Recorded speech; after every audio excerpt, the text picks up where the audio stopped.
Well, one of the most encouraging truths in the scriptures is the doctrine of the providence of God. That behind every detail and behind every event in your life, God is working together a purpose for his eternal glory and your infinite good. It was pastor and author and professor R.C. Sproul who wrote, "If there is one maverick molecule in this universe running around loose, totally free of God's sovereignty, then we have no guarantee that a single promise of God will ever be fulfilled.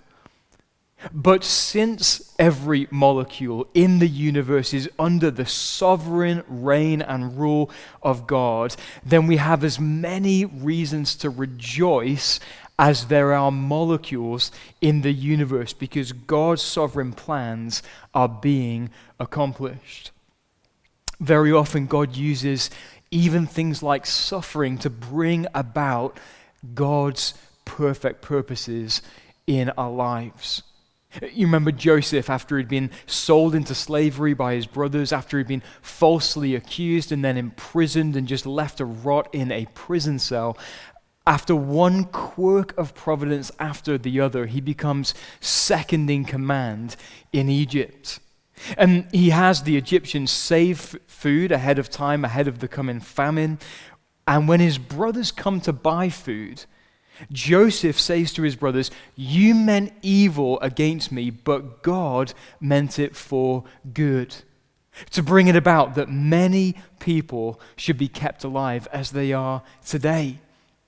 You remember Job, after Job had lost everything, he was able to say, "The Lord gave and the Lord has taken away. Blessed be the name of the Lord." And then the author writes, "In all this, Job did not sin or charge God with wrong." And why did the Lord give and then take away in such a fashion?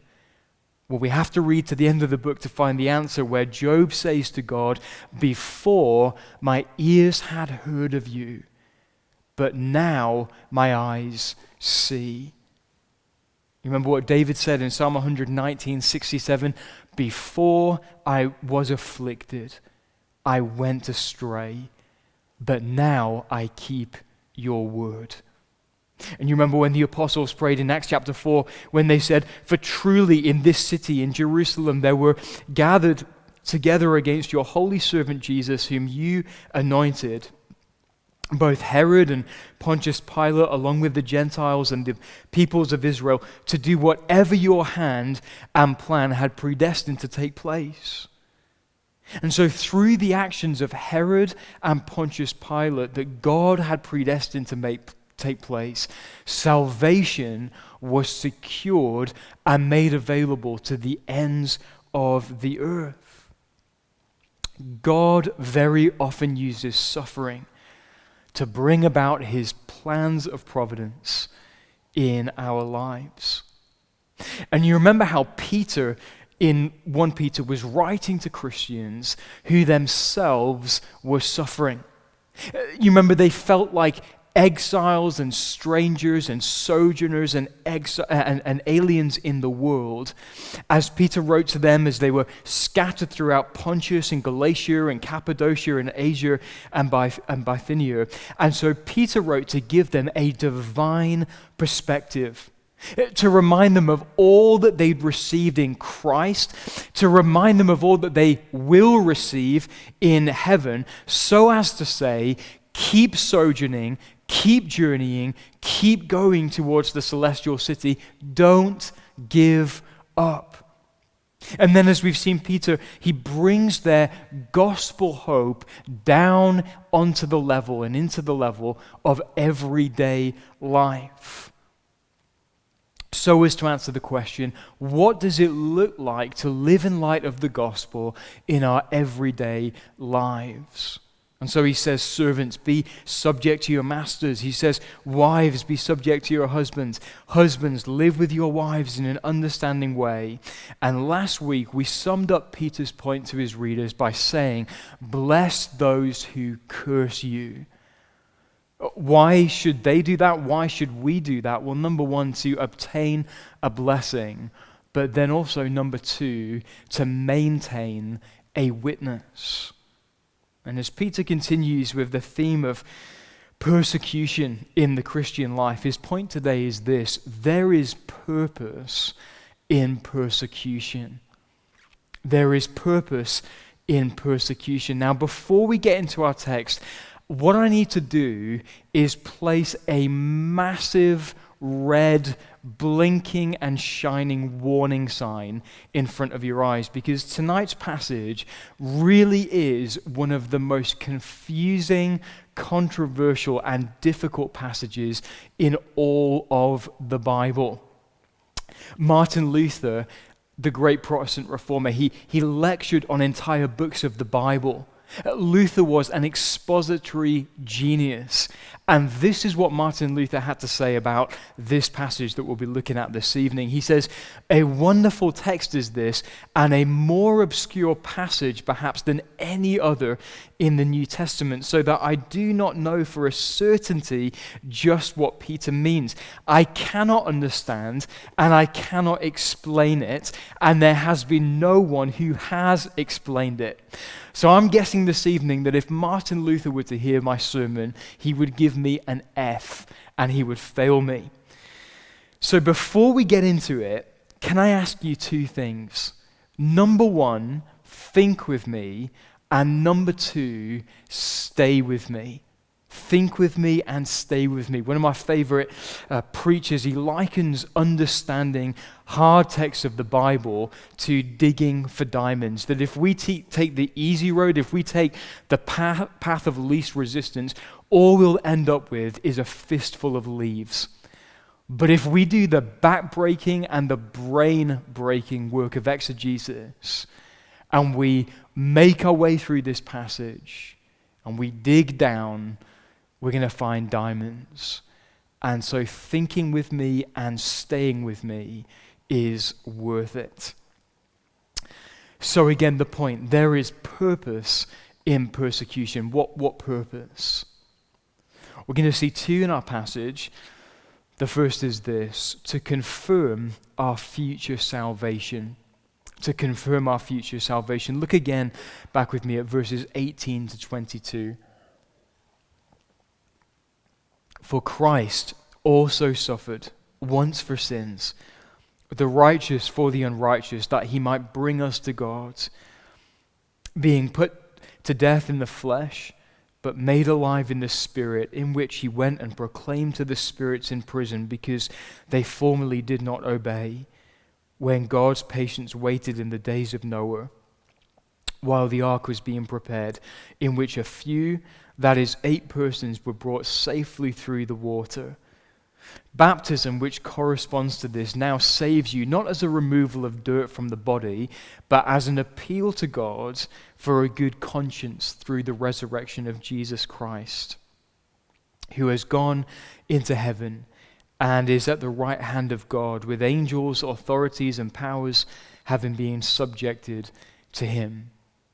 Now, a number of statements need to be clarified there. A number of knots need to be untied before we can really start to get into this. What does Peter mean by saying Christ was made alive in the Spirit? What did Jesus proclaim to the spirits in prison? Who are these spirits in prison? Where is this prison? What does any of this have to do with Noah? And what does Noah have to do with baptism? Think with me and stay with me. When Peter says in verse 18, "For Christ also suffered once for sins, the righteous for the unrighteous, that he might bring us to God, being put to death in the flesh, but made alive in the Spirit," I believe all that's meant by made alive in the Spirit there is, it was in and by and through the spiritual realm that Jesus' dead body was brought back to life. So in that mysterious but solid and real mysterious realm that we know is true from the scriptures, Jesus came back to life. Then Peter says, "in which That is, in the same spiritual realm in which Christ was made alive, Christ did something else. In that spiritual realm, Christ proclaimed to the spirits in prison, because they, the spirits, formerly did not obey, when God's patience waited in the days of Noah while the ark was being prepared. Who are these spirits? Well, most scholars today believe the spirits here are the spirits of the men to whom Noah preached, but who ignored Noah. The men died, and their spirits were and are being held in judgment, waiting for the final judgment and to be sent into hell, the lake of fire.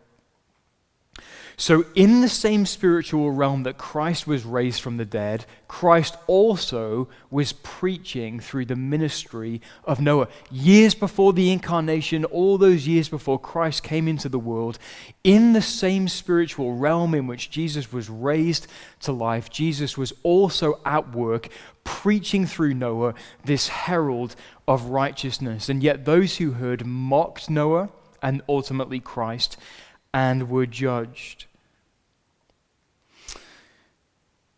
So in the same spiritual realm in which Christ was raised from the dead, Christ preached through Noah and was ultimately rejected. What does any of this have to do with purpose in persecution? Well, let me boil it all down for us like this. Both Jesus and Noah saved others as they suffered opposition.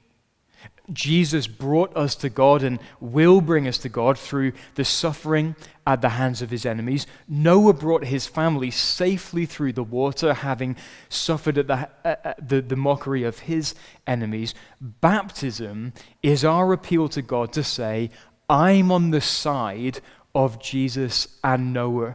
I am one who has been brought safely through the waters of your wrath, and I have heeded Jesus' warning that he preached through Noah before the flood.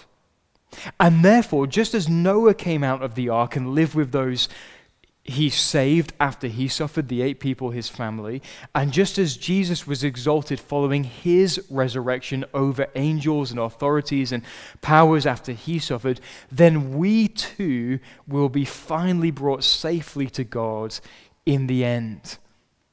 So what is the purpose in persecution? It's to confirm our future salvation, that we are those sailing to heaven through the tumultuous waters of opposition and persecution, just as Noah experienced, just as Jesus experienced. And we'll get to heaven through the waters of that same opposition. So what does any of this mean for us practically and personally as believers today? It simply means this: don't give up. Don't give up. See, when we look at opposition, when we look at the hostility of the world and we feel the heat of their animosity towards us in Christ, it's easy for us to believe we are losing. But Jesus suffered opposition and is now exalted. And Noah faced opposition and lived in a refined and renewed earth. We've been saved by Jesus' suffering, and we too will live with him and reign with him on a renewed earth too. Don't give up, persevere, keep going. Last year, a very famous pastor who had a huge influence on my life, he renounced the faith in a very public way. And when he did that, he made an apology to the LGBTQ plus community. It was as though he could not face being told that he was on the wrong side of history anymore. And under that kind of worldly pressure, he caved and he gave in. But what Peter is saying here is just what Peter has said before in this letter, namely, being on the right side of eternity is far more important than being on the wrong side of history. Because again, Peter's readers would have been able to have received that charge: you're on the wrong side of history. But today, Rome is dead, Jesus is alive, and Peter's readers are with Christ in heaven. But it's so easy for us, just as it would have been so easy for Peter's readers, to lose that finally victorious perspective. Because when Christians are opposed, it looks like we're losing. It looks like we are on the losing side. And we are the humiliated ones. And all of a sudden we start to think to ourselves, if I can't beat the world, maybe I should join the world. And it was a temptation for Peter's readers, just as it is for Christians today, just as it is for pastors today. It's a very real pressure. But Peter is saying there is purpose in persecution to confirm your future salvation in heaven, where we'll enjoy our imperishable, undefiled, and unfading inheritance forever under the all-reigning and victorious Christ. So don't give up. Do not quit, but persevere and press on. You know, after the Battle of Waterloo had been won, flags went up on top of Winchester Cathedral to spell out the victory, but only the words, quote, "Wellington defeated," had been hoisted up when a fog came in. So all of London were reading a message that said, "Winchester defeated." And with the fog rolling in, gloom covered the city. But when the fog cleared, Londoners were able to read the whole message that read, "Wellington defeated the enemy." And all of a sudden, gloom gave way to gladness, and tears of despair gave way to tears of joy and celebration. And the one who wrote about that, he said this, he says, "In like manner, the resurrection and ascension of Christ gives us a certain hope that our own victory has been secured."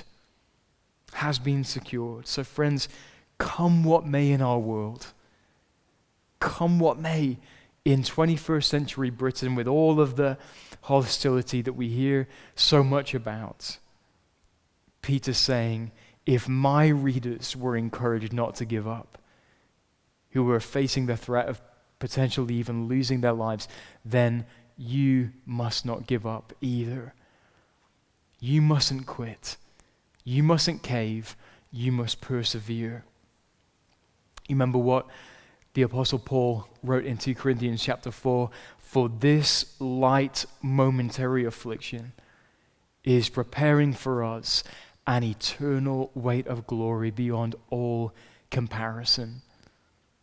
And so there is purpose in persecution. Number one, to confirm our future salvation. And number two, to cease from present sin. To cease from present sin. Look at chapter 4, verses 1 to 6. "Since therefore Christ suffered in the flesh, arm yourselves with the same way of thinking. For whoever has suffered in the flesh has ceased from sin, so as to live for the rest of the time in the flesh, no longer for human passions, but for the will of God. For the time that is past suffices for doing what the Gentiles want to do, living in sensuality, passions, drunkenness, orgies, drinking parties, and lawless idolatry.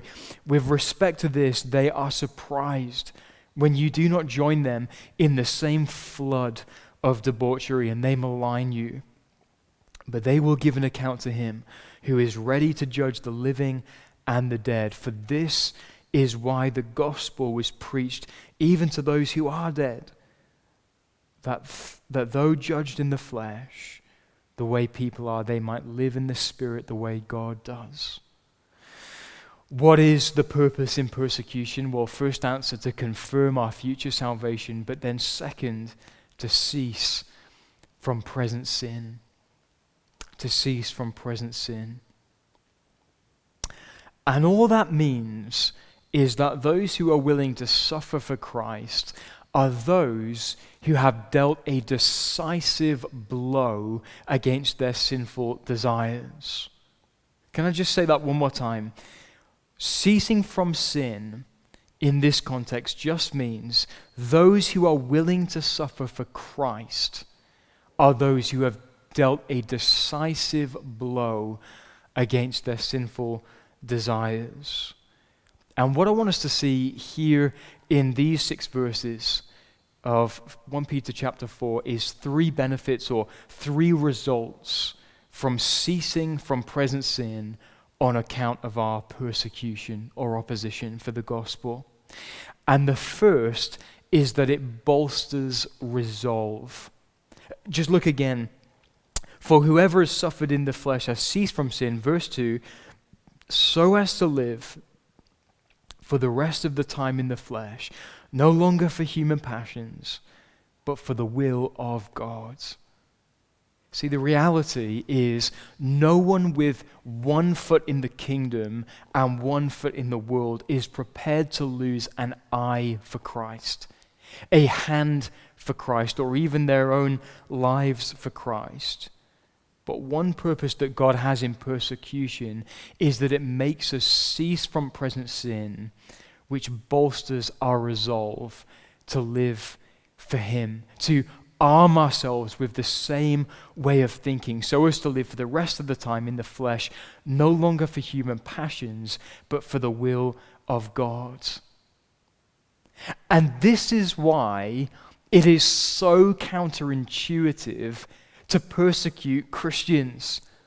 Because the more a true Christian is persecuted, the more he digs his heel in the ground in his commitment to Christ.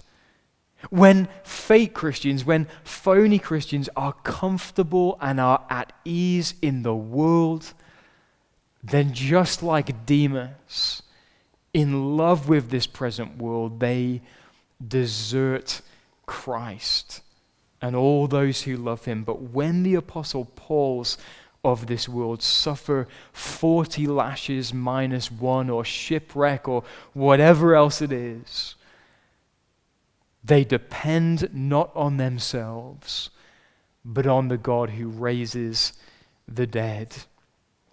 And it means fruitful labor, it means persevering to the end, and it means having a crown laid up for them in glory.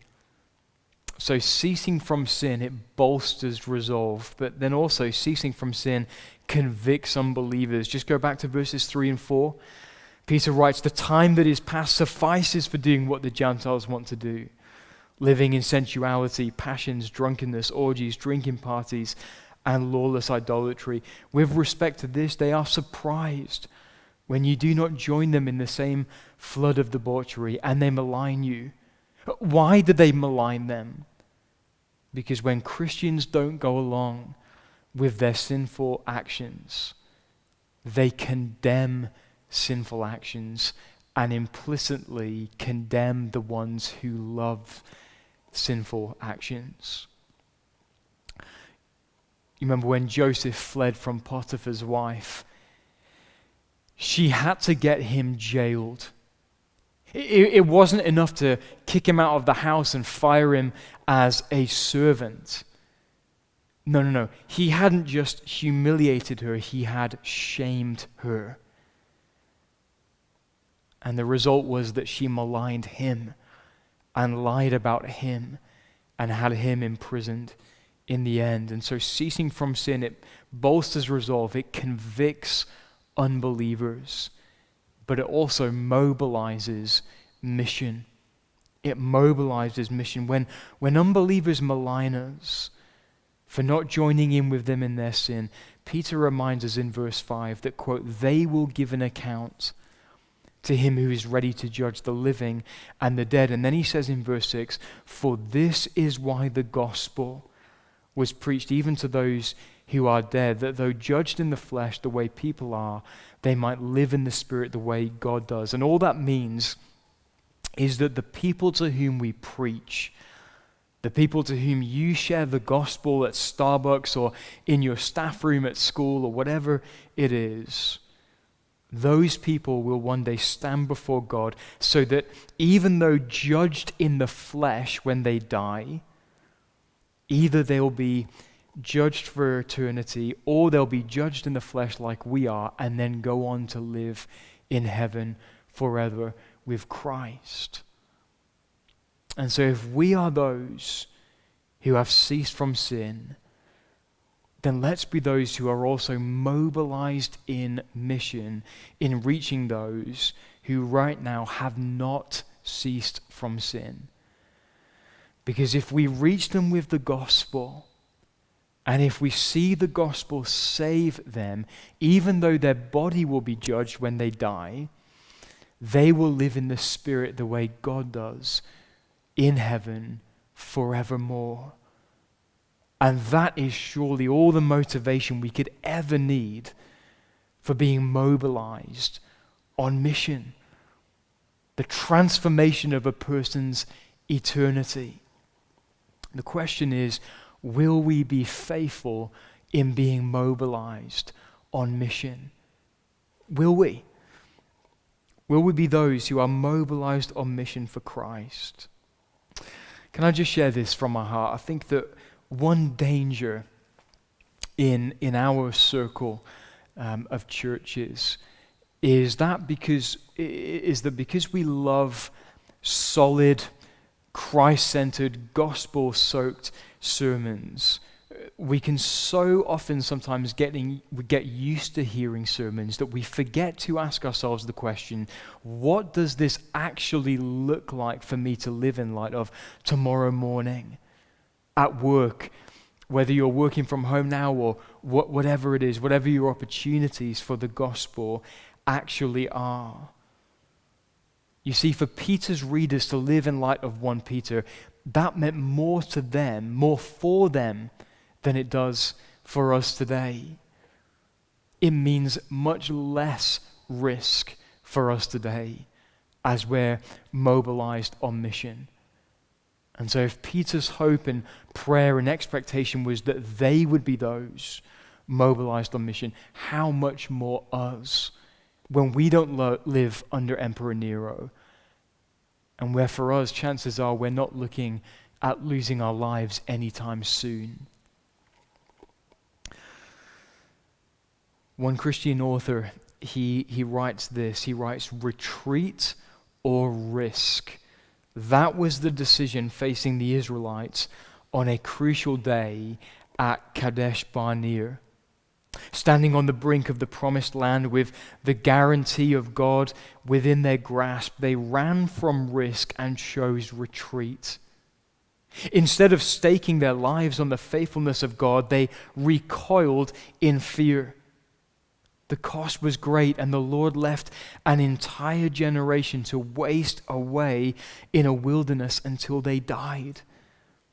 Fast forward a few thousand years, and you come to the place of God standing in a similar moment. We will live in a world where half the population is living on less than $2 a day, and over 1 billion people dwell in desperate poverty. Such physical need is only surpassed by spiritual poverty. Billions of people are engrossed in the worship of false gods, and approximately 2 billion of those people are still unreached with the gospel, meaning that they have little chance of ever hearing about the sacrifice of Christ for their sins before they die. Most of the unreached live in hard-to-reach areas of the world that are hostile to Christian areas. Areas of the world where our brothers and sisters are presently being persecuted, imprisoned, and killed. Though the challenges facing the church are great, the commission Christ has given is clear. Make disciples of all nations.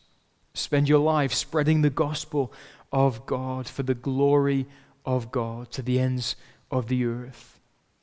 As you go, trust in his sovereign authority, depend on his indwelling presence, and experience his incomparable joy.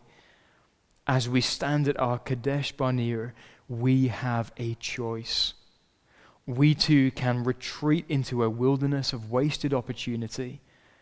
We can rest content in casual, convenient, cozy, comfortable Christian lives as we cling to the safety and security this world offers.